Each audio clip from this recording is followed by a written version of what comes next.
Então aqui esse cara defende que Jesus não existiu, né? Então aqui pra quem é da escola já vai analisar ele de forma quântica, né? Então você já vai ver o emocional dele, porque você vê ele é bem vermelhinho, né? O timbre dele é vermelho, olho vermelho, sem ser maconheiro provavelmente, os dentes pontudos, orelha pontuda, emocional. Ele pode ter sofreu muito na mão dessa situação religiosa, traz isso no emocional. Nem conheço, tô vendo aqui. E ele vai ir contra Deus, contra a Bíblia, até enquanto der. Até ele ver que ele já renasceu, que hoje ele é bom, que ele tá já salvo, que ele tá feliz. Ele continua numa simetria perfeita, de cores alinhadas no sol de toda manhã. E o mapa das estrelas o mapa das estrelas é o mesmo, desde os egípcios, dos babilônios. A simetria existe. A inteligência é viva. Não existe universo sem nossa observação coesa. A Bíblia que ele critica venceu reis e gênios. Se fosse mentira, seria a mentira mais sagrada do universo e mereceria respeito. Porque a dignidade vem daí. Seriam todos queimados. Você, por falar o que fala, tomaria pedrada, seria queimado. É a existência de Cristo, ainda que fosse mentira. Você deveria ser grato. Porque seu canal e sua palavra só é possibilitada pela existência, ainda que hipotética, de Cristo, tão poderoso que ele é. A mera hipótese da sua existência permite o seu canal e sua vida. Só isso basta pra você respeitar Cristo e Deus. Poderia parar por aqui. Com alguém que segura o que você segura. Pra quem enxerga o que eu enxergo. Mas vou adiante. Uma boa pergunta para você fazer pro seu professor cético. Professor. Lá vem a boa pergunta para se fazer pro professor cético, hein? Se prepara aí, meus colegas. Se a Bíblia é um livro tão idiota, tão tolo como o senhor está apresentando, que ele apresenta para você o seguinte: olha, os cristãos são tão idiotas. Na sua igreja eles nunca te mostraram que tem uma contradição de Gênesis capítulo 1 para capítulo 2? Tá vendo como é que ele sabe que existe contradição de um capítulo pro outro? Não, a gente não sabe, ô meu amigo. Vou respeitar que você passou por boas em várias vidas, mano. E você tá um cara bom agora. Sem Deus você é esse cara bom, mano. Se você tivesse Deus, velho, você seria único. Um dos únicos. Mas beleza, se você aguenta. Deus deixa quem aguenta ficar sem ele. Pra ir fundo na escuridão e mostrar que a dignidade sobrevive. E você é a prova viva da misericórdia e do amor dele. E das portas abertas em qualquer momento que você queira voltar. Tá? Agora, eu não quero te convencer tão rápido. Eu quero que você continue nessa escuridão. Arrebatando muitos que se convencerão com você quando o dia chegar. Te agradeço pela sua existência, irmão. Antes de tudo. Agora, a gente sabe que a Bíblia se refuta. A gente sabe que versículos se contradizem. Você acha que você é um Sherlock Holmes e a gente é idiota? São milênios de estudos. É isso que prova que a Bíblia está intocada. Se a Bíblia fosse alterada, como você diz, era fácil deixar tudo de maneira única, inegável, de maneira linear, sem contradição alguma. Era fácil se nós tivéssemos alterado a Bíblia. Se fosse uma invenção, uma historinha, como você diz, era fácil deixar perfeito, sem contradição alguma. As contradições óbvias, permanentes, milenares, provam que ninguém tocou lá, a não ser as diferenças nas traduções, que podem ser comparadas. E com as recém-descobertas milenares debaixo da terra, só agora foram escavadas, comprovando que as letras são as mesmas. Observando a visão limitada de cada apóstolo, como a visão limitada de cada cor, podemos juntá-las e enxergaremos a luz. Era fácil para alterarmos tudo e deixar tudo perfeito desde sempre. As contradições da Bíblia mostram sua pureza, mostram que os homens são falhos e que os textos permanecem os mesmos.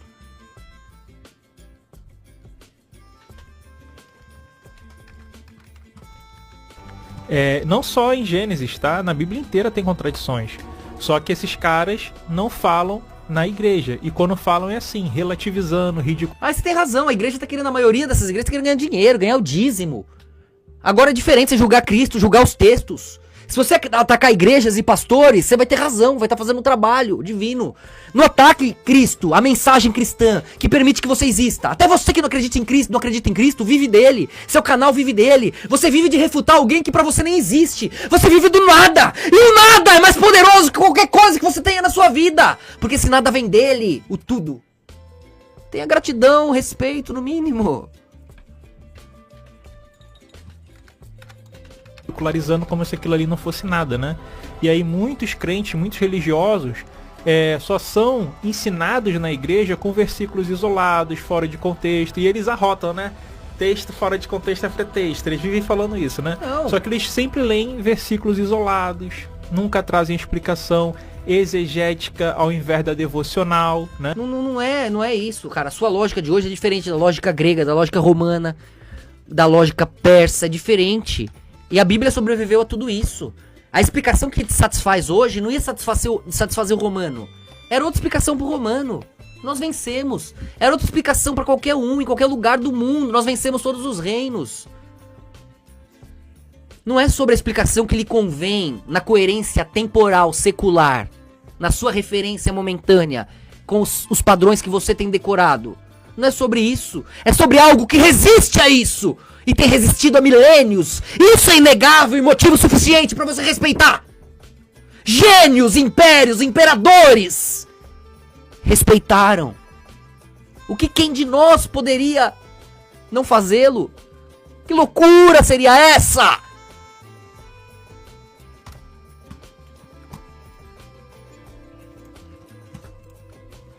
Nunca explicam às pessoas os erros, as contradições, as imprecisões históricas, apesar deles saberem disso. Por que eu sei que eles sabem disso? Porque para você se formar em teologia, para você saber fazer exegese, você tem que estudar história, pesquisar, e aí você descobre que a Bíblia é uma invenção, que a Bíblia foi fabricada, que é feita por homens, com vários autores diferentes. Tá vendo? A Bíblia é uma invenção, feita por homens, com vários autores diferentes. Não, é um monte de luz boiando. É isso que torna ela mais espetacular, mais sagrada, mais única.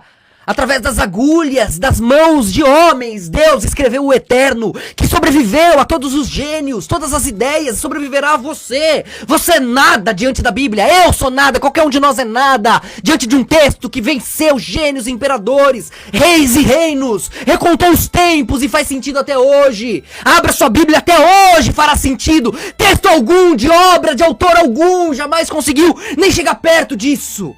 Qualquer texto de qualquer outro autor antigo é mais recente e você dará risada diante de seus mitos, por mais coerentes que sejam, para quem enxergar bem.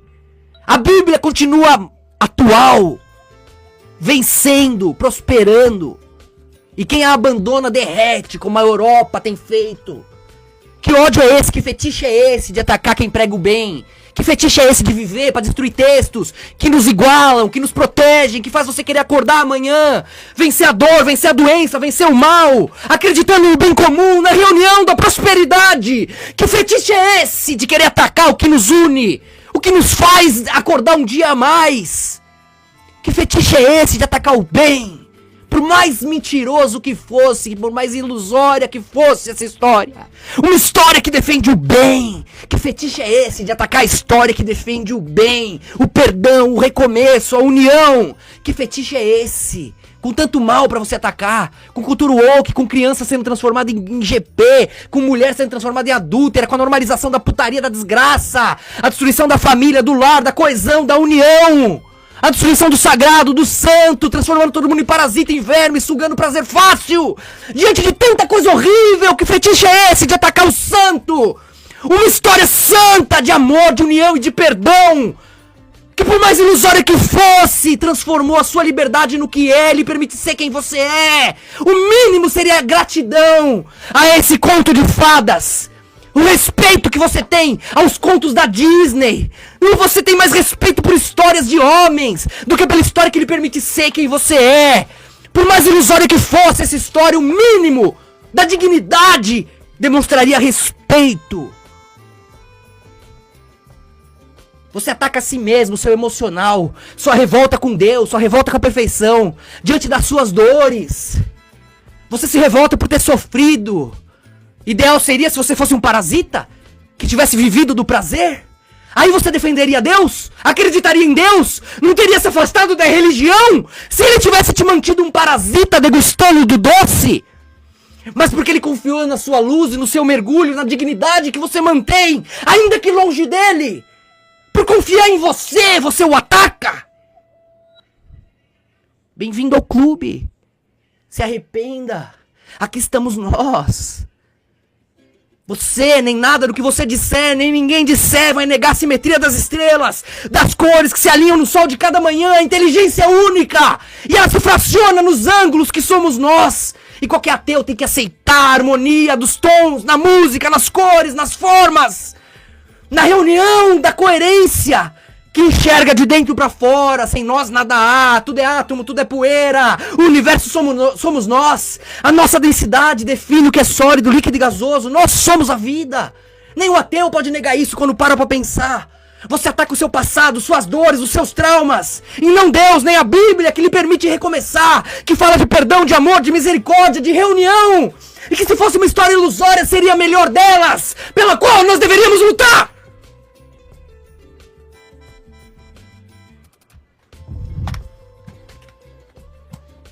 Diferente, que tudo aquilo ali é historinha, tá? Que aquilo ali tudo é invenção.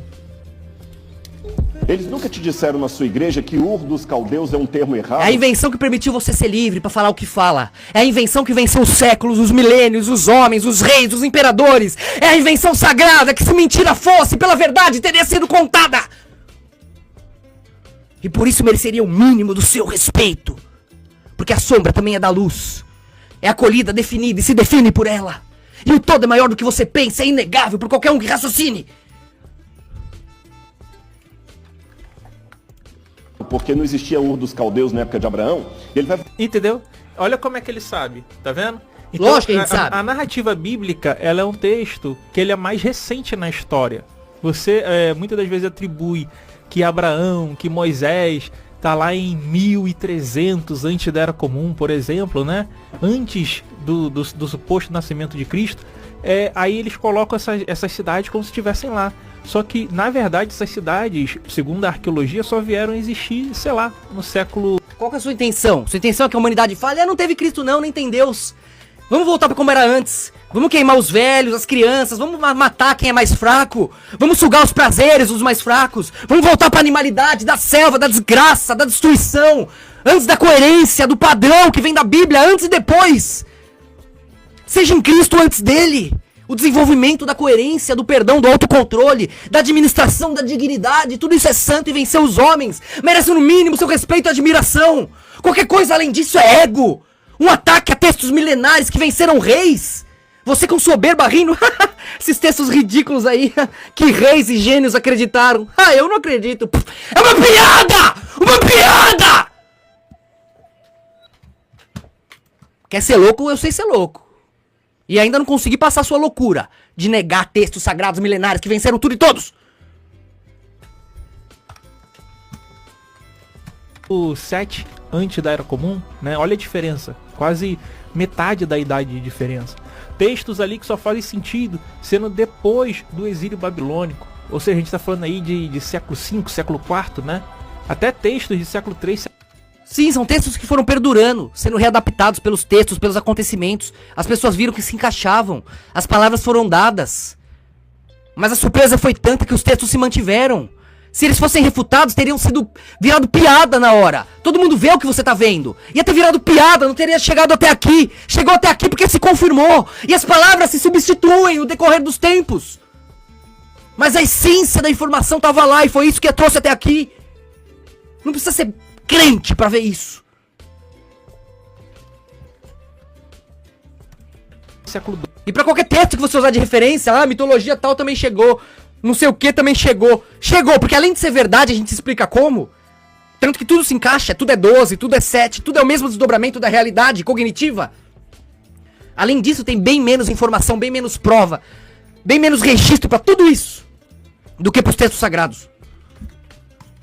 2 antes da Era Comum, que são atribuídos a lá atrás. Então essas coisas não fazem sentido. E eles sabem disso. Lógico. Só que eles contam pra você? Não conta o que ele acabou de fazer. O que a gente tá fazendo? A forma como a Bíblia tem pontos de vista diferentes é o que prova que ela não foi tocada. Era fácil deixar tudo consistente. Era fácil deixar tudo perfeito, já que a gente que inventou. Você tá se auto-refutando. Não, ninguém te conta isso. A gente tenta te passar essa informação. E se você correr atrás, se você estudar, você vai descobrir por conta própria. vomitando tudo aquilo em você fica, nunca me contaram isso na igreja, realmente. Exatamente, nunca te contaram isso na igreja. Nunca me contaram na igreja. Não, mas ele tá contando, a gente tá contando, pessoas contam. A igreja quer ganhar dinheiro. Aí eu falei, se você atacar a igreja, falei no começo. Atacar pastores, igrejas, errando, você tem razão. Agora você tá atacando Cristo e a Bíblia. Isso é loucura. Eu, quando comecei a ler a Bíblia, galera, eu era crente. Eu vim de uma família católica, né? Ah, não falei que tinha se afastado disso? Depois eu fui É trauma emocional dele. evangélico. E quando eu comecei a ler a Bíblia, meu irmão, foi um susto. Eu comecei a ler e estudar. Eu falei, que isso, gente? Isso aqui tá na Bíblia. Aí eu fui pesquisar, caraca, então isso não podia acontecer por causa disso. Então foi realmente um susto. Você fica impactado, você fica, gente, eu fui enganado minha vida inteira. Nossa, hein? Reis, gênios, imperadores, milênios de homens geniais foram mais ignorantes que a sua destreza. Caramba, hein? Wala! Meu Deus! Encontramos aqui o gênio do... Menos. Calma, irmão. Calma. Vai com calma aí. Afastar pessoas de Deus é muito sério. É mais sério que crimes horríveis que você mal pode imaginar. O que você tá fazendo é sério. Cuidado, calma. Calma. Se fosse uma mentira, sua dignidade devia aproximar as pessoas. Dessa mentira que perdoa. Dessa mentira que reúne. Dessa mentira que te faz se autocontrolar. Do ideal cristão, do ideal bíblico, que venceu reis e reinados. Que venceu deuses. Que venceu o tempo. O mínimo, a dignidade ia trazer, ainda que fosse um conto de fadas. Você quer afastar as pessoas da Bíblia? Afastar as pessoas de Deus, de Cristo, da coesão? Você quer que as pessoas persigam seus prazeres, seus egoísmos, atropelem umas às outras, como se as cores pudessem disputar o brilho da luz? Qual o seu real intuito? Você começou falando legal e foi crescendo, agora não tem escapatória? Boa sorte. As pessoas simplesmente mentem. O que contam nas igrejas é a mais pura e absoluta mentira. Ah, mas você tá vendo o Rodrigo Silva falar na sua cara. Então você tá atacando quem? Os cristãos? Ataca a igreja que você tá falando, que esconde, aí beleza. Vou repetir pra você. O que é ensinado nas igrejas, na maioria dos casos, não vou generalizar, mas a maioria absoluta é a mais pura mentira. Eles mentem na cara dura pra gente. Tudo isso, na maioria das vezes, em nome de dinheiro apenas. Dinheiro, poder, controle. Mas você tem razão, velho. Mas como não é dos textos, é de Cristo. Não é justo você fazer isso. O nome de Cristo permite que você diga isso. O nome de Cristo permitiu que isso fosse denunciado. Em qualquer outro tempo, qualquer outro Deus, você seria apedrejado, morto por falar isso. Só Cristo morreu para que pudesse falar mal dele, para que pudessem falar mal do que reina, para que os falsos reis fossem denunciados. E é isso que podemos fazer graças a ele. Não acuse-o, agradeça-o. Social, só isso. Nunca me contaram isso na igreja, realmente a Bíblia tá errada. Faço uma pergunta de volta, professor, se esse livro é tão idiota, tão estúpido, ele não ameaça ninguém. Por que que isso tem a ver? O que tem uma coisa a ver? Que na hora já vem que ele fala do livro de Hitler, né? Se for assim, o livro de Hitler não tinha sido proibido. Mas meio que é. Se fosse tão idiota assim, não proibia. A questão é que tem uma coerência em algumas coisas que acabam sendo levadas do pior jeito, né? É igual a Terra plana. Você não deixa, divulga pra ver quão idiota todo mundo é, né? Agora o problema é que o buraco é mais embaixo. Infelizmente a gente fica à mercê do que o topo decide. E também porque as pessoas fazem mau uso da verdade. O extremismo da Europa lá, esses neonazis são tudo louco. E levam a verdade e destroem tudo e sujam a obra, né? Assim como os falsos judeus também. E isso não muda a coerência de Deus que a gente protege e que vai persistir, porque o sol continua nascendo, a coesão, a coerência, a simetria venceu. Enquanto o sol nascer, a simetria tá lá. É a gente que vai assistir ela voltar. Um livro tá errado com ameaçar alguém. Mesmo esse livro estando errado, por exemplo, o Mein Kampf do Hitler é um livro extremamente errado. De várias formas possíveis que a gente esteja falando aqui. Mesmo assim, influenciou. O Mein Kampf do Hitler é extremamente errado. Em várias. Então deixa as pessoas verem, pra se afastarem. As pessoas vão ler e falar, Hitler tá falando que um pessoal talmudista, que um pessoal que se diz judeu, domina. Deixa eu ver aqui. Soros, Rothschild, JP Morgan, Vanguard, BlackRock. Ah, besteira. Só falou merda aqui. Pronto. Por que não pode? O que for mentira a gente vai ver. O que for verdade a gente vai ver. problema é esse, a verdade pesa. Vira um tabu porque ninguém fala. Aí não tem eco. Aí quem fala queima no vazio. Aí ninguém quer falar. Mas é óbvio. É o elefante branco na sala, é o rei está nu. Agora o problema é que eles entenderam ao extremo. Eles consideraram Soros, Rothschild, JP Morgan, esses donos do dólar, donos do mundo. Eles se dizem judeus e a Alemanha acreditou. Sendo que Cristo avisou. Eles se dizem judeus e não são. Eles são ateus, cabalistas. Eles não priorizam a Torá. Eles seguem as leis de homens, como Cristo falou. Leis de homens, fariseus. O Talmud é reunião de rabinos fariseus. Isso eles sabem, eles dizem. Aí o mundo vai ter raiva dos judeus, da Torá, de Deus. Como teve na Alemanha. E a gente grita pra separar o joio do trigo, pra defender o verdadeiro judeu, defender o verdadeiro Israel, defender Deus, defender a Torá. A gente não quer que os judeus sejam perseguidos de novo, por culpa de Soros, Rothschilds, de quem se diz judeus e não é.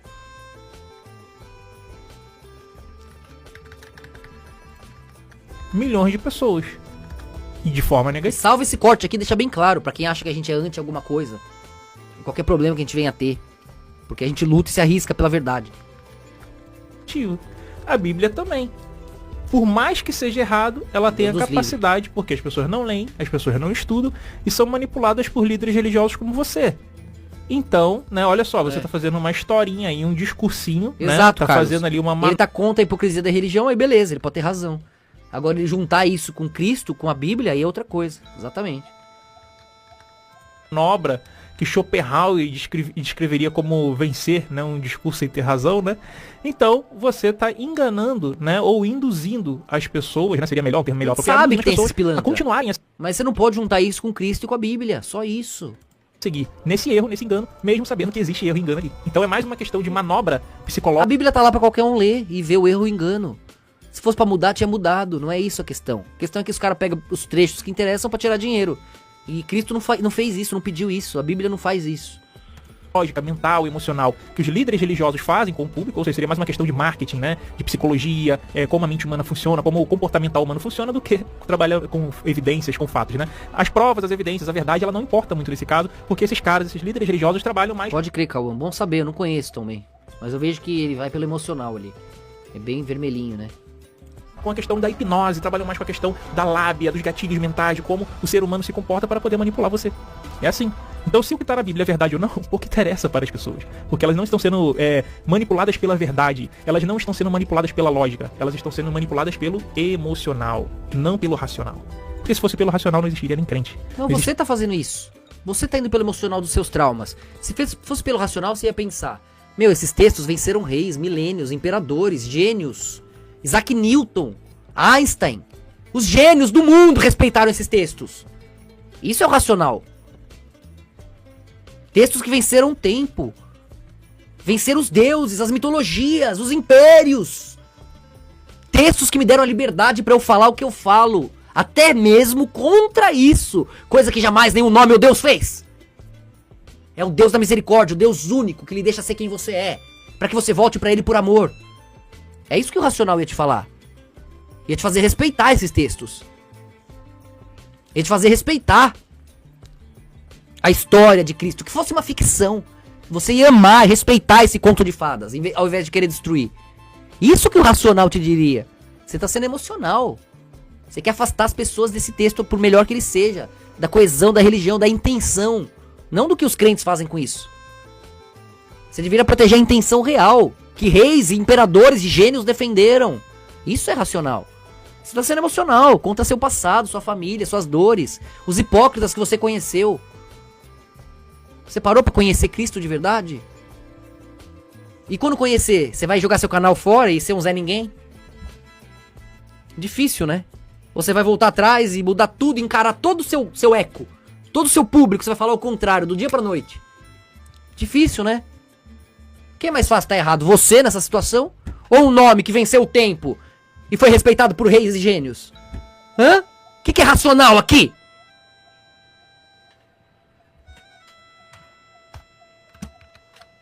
Existiria nem religioso. Essa que é a verdade. Querem tanto combatê-lo? Por que ele foi tão perseguido ao longo da história? Ota, tão estúpido. Ele não ameaça ninguém. Por que vocês querem tanto combatê-lo? A gente não combate a Bíblia. A gente combate os picaretas que usam esse livro, né? É a mesma coisa que você fala assim, ó. Por que Aí você... beleza. Aí mudou tudo. Ele não combate a Bíblia. Então por que você é ateu? Você combate os picaretas. A Bíblia venceu o tempo e os picaretas dos tempos. Chegou até nós. Defenda Deus, cara, que te ama, quer você de volta. Você tem dignidade, amor, honra, mesmo longe de Deus. Sem esperar nada, sem querer nada. Deus confia em você, porque você tá levando luz na escuridão, o nome dele lá, mesmo sem perceber. A dignidade que você leva nessa escuridão, você aprendeu com ele, mesmo que não se lembre. Vocês combatem o Alcorão. Ninguém combate o Alcorão, cara. Ah, por que vocês combatem o Mein Kampf? Ninguém combate o Mein Kampf. A gente combate as ideologias e os picaretas da fé que usam desse instrumento, dessa arma política, dessa arma de guerra, que a Bíblia é uma arma política de guerra, tá, galera? Pra quem não sabe, pra quem não estuda, no contexto... Não, a Bíblia fala de paz, de amor, de perdão. E quando fala de ataque lá, ataque aos injustos, a quem queima crianças. Não essa falsa Israel de hoje. A culpa disso, de gente como ele, é essa falsa Israel de hoje. Ele vê pessoas falando de religião, batendo recorde de aborto, ateísmo, promiscuidade, putaria, financiando os ricos, os bilionários do mundo, financiando tudo que não presta. Ele vê um bando de hipócrita em nome de Deus e da Torá, odeia Deus, odeia Cristo até.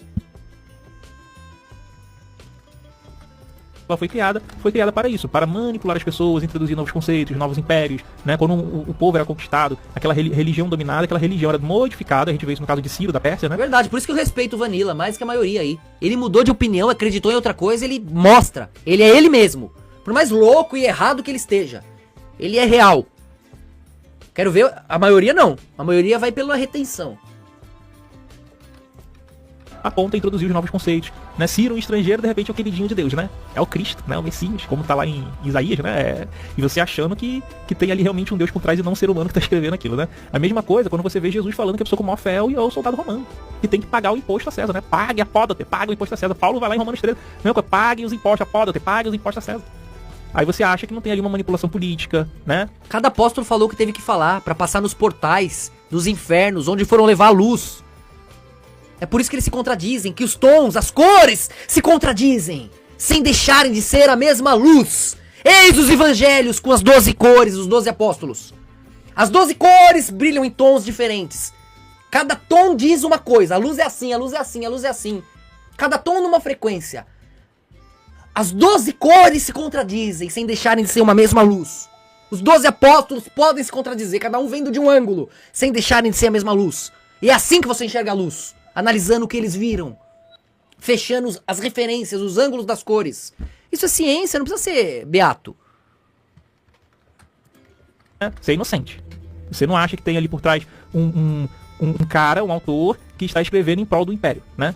Aí complica. Então, novamente, a gente não persegue o livro. Não, são textos que acharam agora, já estava escrito assim. São textos que estão escritos assim. Não é o imperador faz isso do dia pra noite, ele é atropelado lá, pendurado. A cristandade abocanhou a massa. Os textos já estavam lá. Constantino foi vencido por aquilo. E teve um desdobramento ali na hora. Quem nunca teve uma expansão? Um dia você vai ter, cara. Quem nunca expandiu de nenhum jeito? Não faz ideia. Ele é assim, materialista. Ele acha que isso aqui é sólido. Ele nunca saiu da própria consciência, do próprio ponto de vista. Um dia ele vai. Por bem ou por mal. E ele lembrará de nós. E vai ver que a gente tinha razão. A gente persegue os picaretas da fé que utilizam desse livro para manipular as pessoas, para mentir, enganar, obter, né, recurso financeiro dessas pessoas. E você tem razão. Isso eu concordo, velho. Cristo denunciou isso. Você tá fazendo o que Cristo fez. Você tá falando o que Cristo falou. Era pra você amar Cristo, como ele te ama. Você tá sendo ruim. Você tá... E por um motivo, que você traga muitos desses com você que nem é você. Você tá abrindo mão do que você poderia ver pra trazer outros. E que quando tiver muitos... traga-os com você. Para poder obter o controle da vida delas, o poder em si, né? E ficarem aí multimilionários, se elegerem, etc, etc, etc, em cima das pessoas inocentes. Mas não foi o que Cristo fez, não foi o que a Bíblia disse pra fazer. Nem o Antigo nem o Novo Testamento fala pra você acumular riqueza. Tá? Quem faz isso é o Talmud. É, os que se dizem judeus e não são, que infelizmente é a maioria aí. Uns porque são ruins, outros porque não sabem. Que não sabem que estão sendo enganados, que não estão sendo manipulados. Então a gente não persegue ninguém, a gente só está elucidando aquilo que de fato a Bíblia é, aquilo que de fato que a religião é e o que essas pessoas estão passando na mão dos picaretas da fé. Só isso. Por que ele foi tão perseguido ao longo da história? Por que ele foi... Cristo não fala que é impossível, mas ele fala, cuidado, é mais fácil um camelo passar um buraco de uma agulha do que um rico entrar no reino dos céus. Por quê? Você vai ter medo de perder o que tem. Vai ser difícil você naquela vibe, naquele nível dimensional, vibrando acima da maioria, colhendo o ritmo da maioria, você se manter humilde. Você vai esquecer da frequência lá de baixo. A não ser quando transbordar lá em cima, que sai no mesmo lugar. E aí já é o inferno. Agora é difícil você lá de cima passar com todo mundo aqui embaixo. Não é impossível. Teve Nicodemos, José de Arimateia, teve fariseus riquíssimos lá que sem eles não ia ter onde Cristo ser enterrado, não ia ter pedra para ressuscitar. Não é impossível. Mas é difícil, é bem claro que é difícil. Quanto mais rico você for, mais difícil é. O Novo Testamento não te incentiva a ficar rico. E o Antigo também não, tá bem claro. Lá não acumuleis muito ouro pra você, nem prata, nem nada, riqueza alguma, porque isso te corrompe. Então a Bíblia não fala isso, você tá acusando homens. Não é justo com Deus. Foi tão perseguido? Cara, eu lembro da Inquisição, né, queimando livros. E eu tenho certeza que a Bíblia não estava entre eles, né? Os nazistas, por exemplo, eles estavam lá com cristãos, estavam lendo a Bíblia, né? E queimando outros livros. Então eu posso dizer que... O que dizia esses livros? O que dizia esses livros queimados? O que estava acontecendo na Alemanha? Você foi lá ver? Se a gente sair queimando esses livros agora, que ensina a criança que ela pode brincar de ser menino, menina, menine... Esses livros que incentivam as crianças a procurar a sua visão sexual de si mesma. Se a gente queimar esses livros, você vai falar isso? Tem nexo. A Bíblia, ela foi usada como instrumento, né? A Bíblia e a religião cristã em si, para perseguir outras religiões, queimar livros, né? Destruir outras culturas, outros povos. Quando você chegava com as caravelas, né? Com a cruz estampada, era para destruir e dizimar povos inteiros. Na própria Bíblia está contido lá que eles eram, como é que pode dizer assim, genocidas, né? Eles chegavam lá, queriam a terra daquele povo e matavam todo mundo. Ao anátema. Na época um povo que estava matando o bebê, oferecendo o bebê ao fogo. Um povo injusto, que merecia o caos para voltar para harmonia, para paz, para justiça. Não o que Israel faz hoje, falso Israel, dos Soros Rothschilds. Aí eu vou concordar com você. Eles explodem quem reza para abortar no solo santo. Aí é coerente, pô. Tava mulher, idoso, homem, criança, bebê de peito, recém-nascido, né? Animais, matava tudo. Era toda uma conduta de um povo, era um organismo, cada um era uma célula. Tinha um povo que acreditava na morte de inocente. E merecia sofrer o eco disso, de todos que fizeram sofrer em contrapartida. Era injusto. Agora não, agora tá ao contrário. Tá um povo que financia cultura woke, que só vive de prazer, explodindo quem sofre e reza. Que não vai explodir os shake lá. Aí eles são amiguinho. Tudo curtindo juntinho. Vai sujar a Terra Santa. Isso é ritual, isso é de propósito, isso é humilhante. E pessoas como você ajudam o mal e não percebem. Genocídio completo. Até na Bíblia isso, tá? Se você ver lá no livro de Josué, tem vários povos que são exterminados por Josué. Se você ler Números, se você ler Deuteronômio, você vai ver que tem vários... Até o contrário, Deus mandou matar e eles ficaram com dó. E aí deu um monte de mal. Eram pessoas que faziam mal. Era uma conduta, uma toros maléfica. Como um vírus que você quer eliminar às vezes. É ruim falar assim, mas o cara queima criança.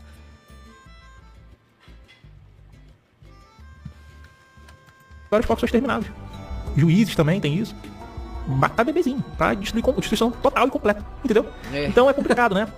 Você falar que a Bíblia foi perseguida, quando na verdade foi o cristianismo e a Bíblia sendo usada como instrumento que foi usada para perseguir os outros, perseguir e matar. Isso aí se chama... Usada como instrumento, contra o que Cristo disse. E a força de Cristo foi tanta que se libertou e venceu seus perseguidores. E se manteve sendo o que é, sinônimo de liberdade. Que permite hoje que você diga o que diz. Qualquer outra religião que tivesse o poder de Cristo hoje, arrancaria sua cabeça. É a liberdade da existência de Cristo que permite que você seja você. Isso é fato. Acuse-os daquilo que a gente faz. Até hoje não tem pessoas que são perseguidas em nome da... Mas tá bom, já foi muito aqui. Até porque se ele me der strike eu vou recorrer. Não pode ser muito, senão fica difícil. Mas acho que não vai não, fui respeitoso. Aqui eu até provei o que ele falou que não tinha prova histórica. Tem prova histórica e ele disse que não é porque... Isso tudo fala de um Jesus mitológico. Não, Jesus teve uma história extraordinária. Aí ele foi registrado assim. Aí pra eles não valem como histórico porque era extraordinária a história. Me poupe, cara. Até pus no TikTok aqui, me siga aí quem não seguir. Hoje eu tava vendo que eu tenho um monte de TikTok, eu nem lembrava, velho. Eu procurando eu mesmo. Cara, tem um de 7 mil. Um de 11 mil, sei lá, outro de... Cara, eu nem lembrava. Acho que tava com o strike, eu fiz outro. Mas foi bom, né? Porque qualquer coisa... Acabaram de encontrar... Calado. Aqui, ó. Provas históricas de que Jesus existiu. Embora a existência de Jesus seja um fato para a maior parte dos historiadores sérios no mundo inteiro, alguns ainda insistem em dizer que Jesus não existiu. Vamos às provas. Evidências históricas de que Jesus existiu. O historiador romano Tácitus, que não tinha simpatia nenhuma por cristãos, escreveu sobre Cristo em 116, dizendo que ele foi colocado à morte por Pôncio Pilatos. A questão do Talmud é que, como é muito pesado com Cristo, desde sempre eles sabem que é Cristo. Eles continuam sabendo. Mas como é pesado, eles ficam disfarçando, fingindo, talvez não seja, pode ser não sei quem. Aí os rabinos às vezes tentam desviar. Mas é só você ler lá que tudo bate, né? Filho da Virgem, os milagres, tudo se encontra. Ô porra. Pôncio Pilatos. E este é um registro oficial, em documentos romanos. O historiador Flávio Joséfo também é outro que registrou Jesus Cristo. Em 93, Flávio escreveu a história de sua era. Uma passagem diz: agora, aqui neste tempo, Jesus, um homem sábio, se é que se pode chamá-lo de homem, porque ele realizou feitos inacreditáveis. Isso é histórico, registrado. Uma das imagens mais antigas de Jesus é um grafite em pedra, que demonstra algo confirmado nos textos judaicos do Talmud, que era uma zombaria dos judeus que negavam Cristo, pintá-lo como um burro pendurado na cruz. Isso prova que a figura de Jesus era reconhecida desde os primórdios. Quem lê o livro Anticristo aí tem todas essas provas, aí sabe de onde vem. O filósofo Celsus, que era um anticristão, mas ele confirmou Jesus, dizendo: Jesus realizou seus milagres através de feitiçaria. Ou as cartas do advogado Plínio para o imperador Trajano, documentos históricos registrando a reunião dos discípulos de Cristo no nascer do sol. Ele ainda cita sua ética e confirma a existência deste ser único, que é tão seguido, independentemente dos riscos. O imperador Tibério tem apenas 10 pessoas que escreveram sobre ele, e ninguém nega sua existência. Jesus tem 40 registros ao redor do mesmo tempo falando sobre ele. Até seus adversários o reconhecem em seus livros históricos, sejam romanos, árabes ou judeus. É o único cujo tempo recontou sobre o seu nome. Ele ressuscitou uma nação inteira da noite para o dia. Seu nome protege até hoje aqueles que o mataram. Tudo isso estava escrito. Os maiores imperadores, os maiores impérios tornaram-se nações cristãs. A moral cristã é a única que trouxe liberdade, até para os ateus dizerem o que dizem. É assim que até quem diz que ele não existiu, vive dele.